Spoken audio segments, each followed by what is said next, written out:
in Florida or then maybe outside of Florida, who's your favorite opponent? Who's the best guy you ever worked with to make money or to have fun? And who's the best wrestler you've seen? Best wrestler? Yeah, in your opinion. Ray Stevens. Okay. Johnny Valentine. Real thin line. Yeah. I mean, Mark Lewin's up there, babyface or heel.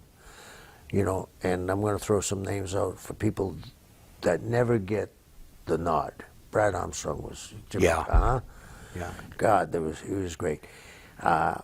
Ray Stevens was another really good guy. I was in San Francisco, and I got a little break there, and they brought him in to be my partner. And you get to team with Ray Stevens in San Francisco. Yeah, well, okay. Yeah. So I came up to him and I said, Ray, they wanted DQ, and because we were against the Von Brauners and they were the champs, I said they wanted DQ. What if I sell for you, give you a tag, and what do you think we could use for a finish? He said, no, you got it all wrong on that. Oh, Jesus. He said, I'm selling for you. This is your town now. You make the comeback, we'll end up going to the floor, both of them will have a count out. He said, but you make the comeback. And he went out and sold, and I'm in the ring. And Rick, I'm sorry, but that ain't the upside down bump. Yeah, you know what I mean? That is not the upside down bump. And I mean, I was watching him, and it was like watching a river. And this at the time he'd been wrestling for 25 years, right? 30, or 30 at that point. Yeah. And I mean, another guy. You know what?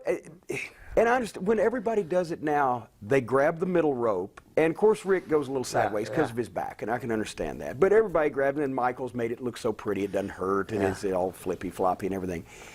But Stevens, you couldn't even tell when he turned. They just like the old-fashioned arm whip, where they would grab the wrist with both hands and just yank like that, and one little yank, and somehow he made it visually plausible. That just that one little yank, as he was already running full speed across, he would fly upside down, wouldn't grab anything. The shoulders would hit the middle, the ass would hit the top. Yeah. He'd go up over, come back down, boom, just instantly. And you, the hell, how did that happen? It was amazing. I mean, I've been lucky, and you have too, Jimmy. We've seen some. You had, I mean, Bobby. Okay. Yeah. But we've seen some great performers in our day, and they're all different. You know what I mean? Even though the Sheik was violence, you have to be a great performer to stay that long. And in his younger days, he was a hell of an athlete and showed that. It's just as he got older, that's what worked for him. But the other one is Valentine. You know, it took him a while to get over because he was so believable. He beat you to death. But I was in St. Louis with him one time, and, you know, going to St. Louis was a big deal, right, for anybody. And I always got along good with him, and I actually went 15 minutes with him on TV when it was Beat the Champ, the Silver Dollars. Yeah. Came over to me and said, you think you can carry me for 15 minutes? I went, what? He said, yeah, we're going to go through 15 minutes. And he was going for the elbow, and I was just like, move, move, you know. And he was whacking me, and I'd fight back.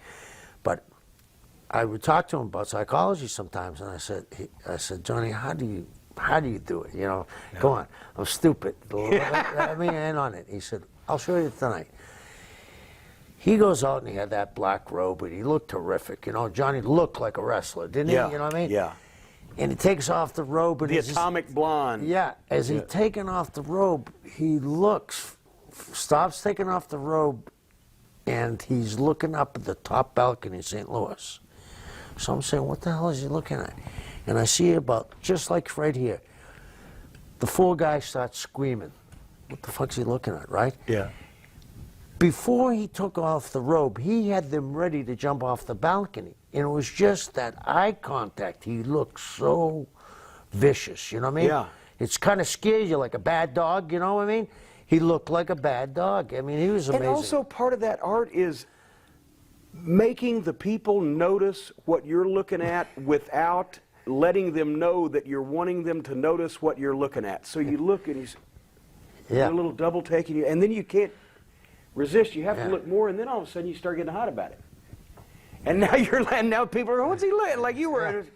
And by the time you get, it could be nobody up there, but you like that. Now they're fucking hot. You're looking at nothing. Yeah.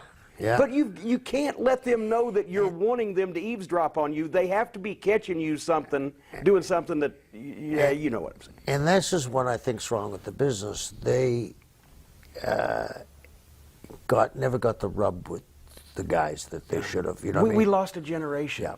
We lost a generation in all that bullshit in the 90s. Yeah. And the guys that knew how to do it were making a lot of money and didn't really particularly give a shit, some of them, about bringing the other guys up. Didn't want to lose a spot.